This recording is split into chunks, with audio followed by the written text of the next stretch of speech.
Hi everyone, welcome back to my channel.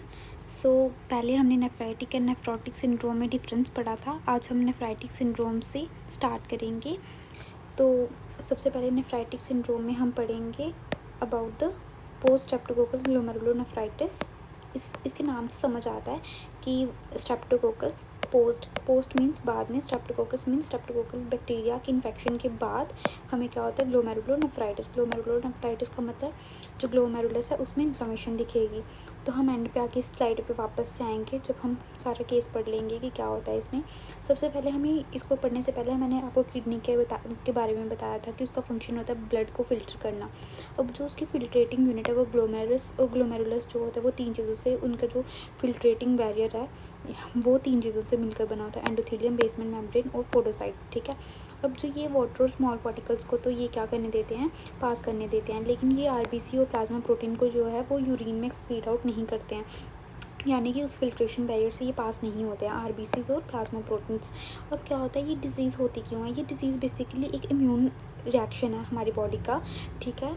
इसमें क्या होता है कि अगर हम किसी इंसान को स्ट्रेप्टोकोकस फेरेंजाइटिस होता है या फिर स्ट्रेप्टोकोकल स्किन इन्फेक्शन होती है, ठीक है, तो मतलब अगर कोई भी पेशेंट है जिसको क्या हुआ है, स्ट्रेप्टोकोकस बैक्टीरिया से सोर थ्रोट हुआ है, या तो क्या हुआ है, स्किन इन्फेक्शन हुई है, sore throat as well as skin infection, तो उस इंसान में क्या होगा कि इस जो स्ट्रेप्टोकोकस जो है, ठीक है, इसके अगेंस्ट क्या बनेंगी, एंटीबॉडीज़ बनेंगी। ठीक है। स्ट्रेप्टोकोकस जो उसका एंटीजन है उसके अगेंस्ट क्या बनेंगी, एंटीबॉडीज़ बनेंगी। ठीक है। जिसके कारण एंटीबॉडी एंटीजन कॉम्प्लेक्स बन जाएगा, यानी कि इम्यून कॉम्प्लेक्स बन जाएगा। अब क्या होगा कि जो ये यहाँ पे जो स्ट्रेप्टोकोकस यहाँ पे जो ऑर्गेनिज्म ये करवा रहा है उसका नाम क्या है, group A beta haemolytic Streptococcus. अब सबसे इंपॉर्टेंट पॉइंट ये है कि जो बैक्टीरिया इन्फेक्शन के बाद बॉडी से मोस्टली क्लियर हो चुका होता है। ठीक है। प्रॉब्लम बैक्टीरिया से नहीं है, प्रॉब्लम किससे है, इम्यून सिस्टम से है। ठीक है। जो क्या कर रही है, वो इम्यून कॉम्प्लेक्स बना रही है। ठीक है। मतलब बॉडी क्या करती है, जैसे बैक्टीरिया को देखती है तो वो क्या करती है, अपने इम्यून सिस्टम को क्या बोलती है कि एंटीबॉडीज़ प्रोड्यूस करो उस बैक्टीरिया की या फिर उस स्ट्रेप्टोकोकल एंटीजन के अगेंस्ट, जिसके कारण क्या होता है, हमारे ब्लड में इम्यून कॉम्प्लेक्स बन जाते हैं। ठीक है। अब जो ये इम्यून कॉम्प्लेक्स है ये पूरी जो है वो ब्लड स्ट्रीम में सर्कुलेट करेंगे और ये डिपॉजिट हो जाते हैं कुछ स्पेसिफिक जगह में, जैसे कि ग्लोमेरुलस में डिपॉजिट हो जाते हैं। ठीक है। अब ये ग्लोमेरुलस में ही क्यों डिपॉजिट हुए, क्योंकि ग्लोमेरुलस में जो ब्लड प्रेशर और फिल्ट्रेशन होती है वो बहुत ज़्यादा होती है, जिसके कारण क्या होता है कि ये कॉम्प्लेक्स वहाँ जाके डिपॉजिट होते हैं। ठीक है। देन हमारे पास क्या है, अब ये किडनी में मतलब आगे क्या होता है, मतलब इम्यून कॉम्प्लेक्स बन के अब क्या होगा, जो इम्यून कॉम्प्लेक्स है वो कॉम्प्लीमेंट को एक्टिवेट करते हैं, जिसके कारण जो है पर्टिकुलरली C3 कॉम्प्लीमेंट को एक्टिवेट करेंगे। तो ये क्या होगा, ये जो कॉम्प्लीमेंट है ये किसको एक्टिवेट करते हैं या फिर फर्दर किस सेल्स को बुलाते हैं, न्यूट्रोफिल और मोनोसाइट्स को बुलाते हैं, कहाँ पे, जहाँ पे ये इम्यून कॉम्प्लेक्स डिपॉजिट है। ठीक है। अब जो ये न्यूट्रोफिल है और मोनोसाइट है ये क्या करेंगे, ये ग्लोमेरुलस की जो कैपिलरी वॉल्स है उनको अटैक करना स्टार्ट कर देंगे, जिसके कारण क्या होगा, जो ग्लोमेरुलस है वो इन्फ्लेम्ड हो जाएगा। अब ग्लोमेरुलस में इन्फ्लेमेशन तो हो गई, ठीक है, जिसके कारण क्या हुआ, हाइपर सेलुलर हुआ, स्वॉलन हो गया और वो इनलार्ज्ड हो गया। ठीक है। अब मेरी बात सुनो, हम देखते हैं ये हाइपर सेलुलरिटी हमें दिखी क्यों। सबसे पहले क्या हुआ, इन्फ्लेमेशन के कारण जो एंडोथेलियल सेल्स थे वो प्रोलिफरेट कर गए। ठीक है। मतलब कैपिलरीज के जो सेल्स थे वो प्रोलिफरेशन होगी, उनकी मेसेंजियल सेल की प्रोलिफरेशन होगी। मेसेंजियल सेल मैंने पिछली वीडियो में बताया था आपको कि मैक्रोफॉजेज ऑफ द किडनी को हम मैसेंजियल सेल करते हैं जो फैगोसाइटोसिस करते हैं। दूसरा यहाँ पे न्यूट्रोफिल और मोनोसाइट आए, उन्होंने इन्फिल्ट्रेट किया, इसलिए जो हमें ग्लोमेरुलस है वो क्या दिखेगा, हाइपर सेलुलर दिखेगा। ठीक है। जो ग्लोमेरुलस है वो हमें कैसा दिखेगा, हाइपर सेलुलर। देखो कितने ज़्यादा सेल्स हमें इसमें दिख रहे हैं। ठीक है। अब हमें क्या होगा कि अब हम पढ़ते हैं इसके क्लिनिकल फीचर्स। ठीक है। क्लिनिकल फीचर्स में हमें क्या होगा, सबसे पहले हमें दिखेगा हिमेचूरिया। अब हिमेचूरिया क्यों दिखेगा, क्योंकि जो फिल्ट्रेशन बैरियर है, ठीक है, उसको डैमेज हुआ, क्योंकि जो हमारे पास ग्लोमेरुलस था उसके कैपिलरी वॉल को किसने अटैक किया था, न्यूट्रोफिल्स और जो मोनोसाइट्स आए थे उन्होंने उसको अटैक किया था, जिसके कारण जो फिल्ट्रेशन बैरियर है वो क्या हो गया, डैमेज हो गया, और वहाँ से आरबीसीज जो है वो लीक होने लगे यूरिन में, जिसके कारण हमें हिमेचूरिया दिखा और जो हमें यूरिन है वो कोला कलर दिखा। सेकेंड है माइल्ड प्रोटीनूरिया। प्रोटीनूरिया क्यों होता है, क्योंकि वही फिल्ट्रेशन बैरियर डैमेज हो गया, तो वो क्या करता है, जो प्रोटीन्स है उनको पास होने देता है या फिर यूरिन में, ठीक है। अब इसमें जो प्रोटीनूरिया होगा वो हमें माइल्ड टू मॉडरेट दिखेगा, उतना नहीं दिखेगा जितना हमें नेफ्रोटिक सिंड्रोम में दिखता है, क्योंकि नेफ्रोटिक सिंड्रोम में तो सीवियर प्रोटीनूरिया दिखता है ना, बट इसमें ऐसा नहीं है, इसमें माइल्ड प्रोटीनूरिया दिखता है। इसमें बेसिकली हमें ब्लड में हिमेचूरिया या कोला कलर यूरिन दिखेगा।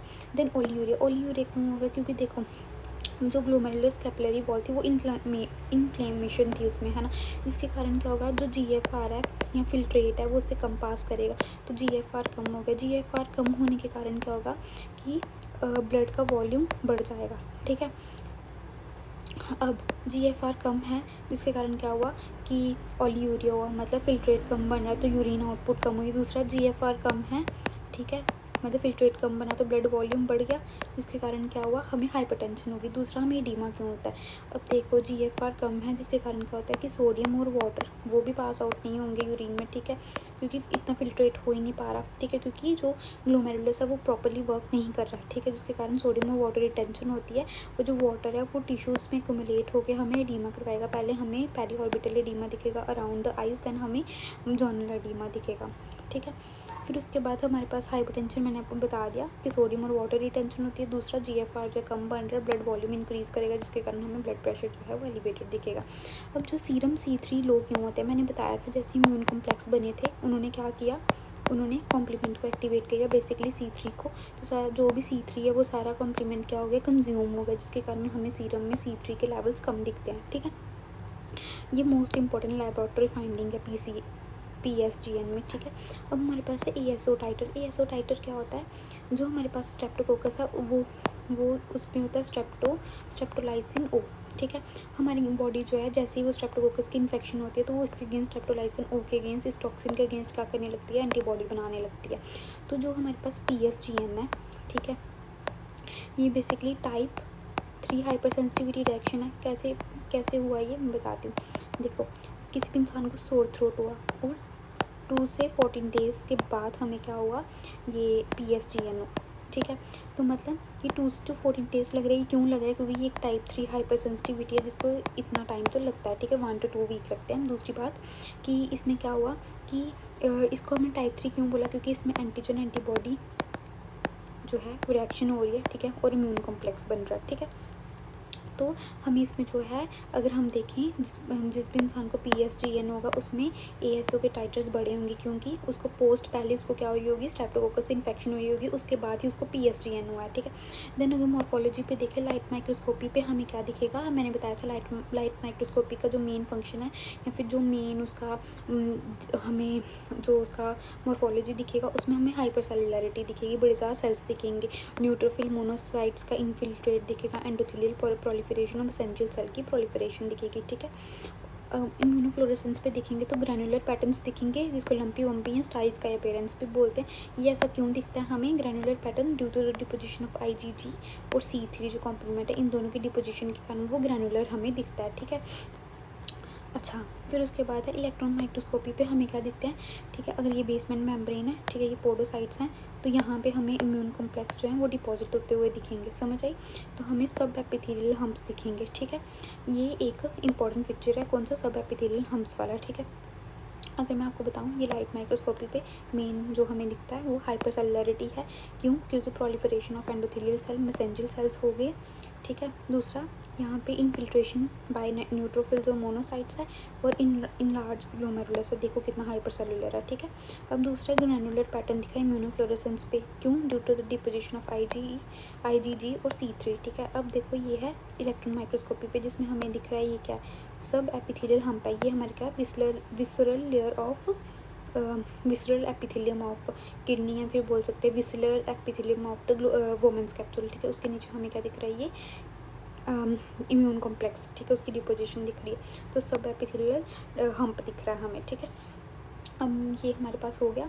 अब हम देखते हैं, अगर हम सारे फीचर्स को फिर से देखें तो हमें क्या हुआ, सबसे पहले मतलब स्ट्रेप्टोकोकस की इन्फेक्शन हुई, जिसके कारण क्या हुआ, एंटीजन जो हमारी बॉडी है उसने क्या किया, अपने इम्यून सिस्टम को एक्टिवेट किया, उसके अगेंस्ट एंटीबॉडीज़ बन गई, ठीक है, स्ट्रेप्टोकोकस के अगेंस्ट। अब एंटीजन एंटीबॉडी की रिएक्शन हुई और इम्यून कॉम्प्लेक्स बन गया, जिसके कारण क्या, कॉम्प्लीमेंट जो है वो एक्टिवेट हो गया। कॉम्प्लीमेंट एक्टिवेशन के कारण जो C3 है वो कंज्यूम हो गया। अब इसने क्या किया, इन्फ्लेमेटरी सेल्स को मतलब अट्रैक्ट किया, और उन इन्फ्लेमेटरी सेल्स ने जाके ग्लोमेरुलस में इंजरी करके, जिसके कारण हमें ये सब फीचर्स दिखे, ठीक है। लैब फाइंडिंग में मैंने बताया C3 कम दिखेगा, ASO का टाइटर बढ़ा हुआ दिखेगा, Cola colour urine, mild proteinuria भी दिखेगा, इवन ओलीयूरिया दिखेगा, लो यूरिन आउटपुट क्योंकि GFR कम है, और GFR कम है और वाटर और सोडियम रिटेंशन हो रहा है, उसके कारण ब्लड वॉल्यूम बढ़ जाएगा और हमें हाइपरटेंशन भी दिखेगी, ठीक है। अब हमें इसके क्लिनिकल फीचर में हीमोचूरिया दिखा, माइल्ड प्रोटीनूरिया, ओलीयूरिया, एडीमा और हाइपरटेंशन दिखे, ठीक है। अच्छा, ये एक immune complex mediated glomerular disease है, बेसिकली टाइप 3 हाइपर सेंसिटिविटी है, ठीक है। अच्छा, और कौन सा इसका पॉजिटिव एजेंट है, A बीटा हिमोलिटिक स्ट्रेप्टोकोकस, ठीक है, ये याद रखना। अब इसे हम आते हैं सीक्वेंस मैंने आपको बता दी इसके इवेंट्स की, ठीक है। अब रॉबिन्स में की पॉइंट्स जो डिस्कस किए थे वो ये था कि टाइप 3 हाइपर सेंसिटिविटी है, इसको group A beta haemolytic Streptococcus करवाता है।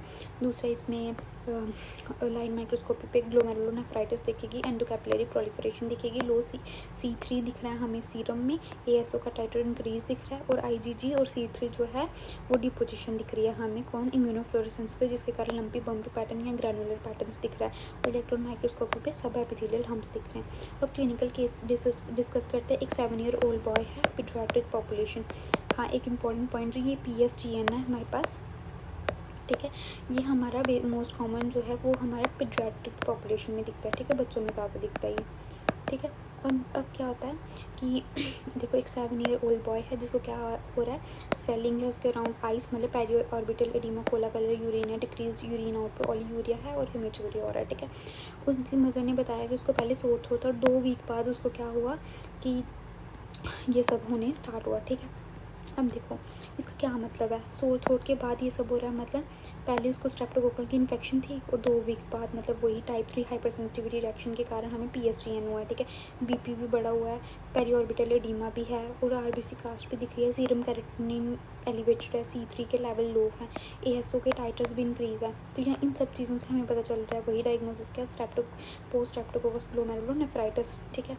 अच्छा, हाइपर सेंसिटिविटी रिएक्शन कौन सी है इसमें, टाइप 3 है ना, और इम्यूनोफ्लोरेसेंस पे हमें ग्रैनुलर या स्टारी स्काई अपीयरेंस शो होगी, इलेक्ट्रॉन माइक्रोस्कोपी पे हमें सब एपिथेलियल हम्प्स दिखेंगे, ठीक है।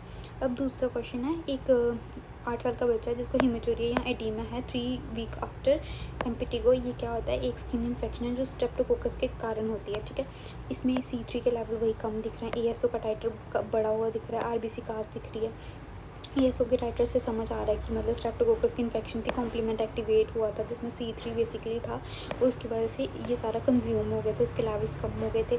RBC मतलब हिमोचूरिया दिख रहा है ना, तो मतलब RBC लीक कर रहे हैं। अब ये इसमें इलेक्ट्रॉन माइक्रोस्कोपी में हमें लार्ज डोम दिखता है, ठीक है, ऐसे ये बेसमेंट मेम्ब्रेन थी, यहाँ पे हमें इम्यून कॉम्प्लेक्स की वजह से एक डोम शेप दिख रहा था, है ना, लार्ज हम्प दिख रहा था। तो ये जो ये इम्यून कॉम्प्लेक्स है, कौन सी स्पेस पे जाके डिपॉजिट हुआ है, सब एपिथेलियल या सब एंडोथेलियम, मेसेंजियल या इंट्रामेम्ब्रेन, तो हमें इसका आंसर पता है सब एपिथेलियम, ठीक है, डिपॉजिट है इसका। अच्छा, अब फिर एक और क्वेश्चन है, एक रीनल बायोप्सी की हमने बच्चे की जिसमें एक्यूट नेफ्राइटिक सिंड्रोम था, ठीक है। इसको हमने जब डेमोन्स्ट्रेट किया तो हमें क्या दिखा, हाइपरसेलुलरिटी दिखी, ठीक है, कहाँ पे, एंडोकैपिलरीज विद न्यूट्रोफिलिक इन्फिल्ट्रेशन भी दिखी, मतलब न्यूट्रोफिल ने इन्फिल्ट्रेट किया था, और हमें हाइपरसेलुलर ग्लोमेरुलस दिखा, हमें IgG और C3 डिपोजिशन दिखी, इम्यूनोफ्लोरेसेंस पे मतलब ग्रैनुलर पैटर्न शो हो रहा है। तो ये बोलते कि इसका प्रीसीडिंग मतलब पहले इवेंट क्या हुआ होगा जिसके कारण हमें ये, तो हमें मैंने अभी बताया कि क्या हो सकता है, अपर रेस्पिरेटरी ट्रैक इन्फेक्शन हुई हुई किसके थ्रू, ए बीटा हिमोलिटिक स्ट्रेप्टोकोकस के थ्रू, जिसके कारण क्या हुआ, हमें स्टार्टिंग में तो हमें यही सोर थ्रोट वगैरह या कुछ भी इन्फेक्शन हो सकती है, स्किन की भी हो सकती है। उसके बाद टाइप 3 हाइपर सेंसिटिविटी रिएक्शन हो गई, जो एंटीबॉडीज़ बनी इसके अगेंस्ट, और उन्होंने क्या कर दिया, PSGN करवा दिया, जिसके कारण हमें ये सब फीचर्स दिख रहे हैं। तो इसका आंसर A है, ठीक है। तो this is all for today, thank you.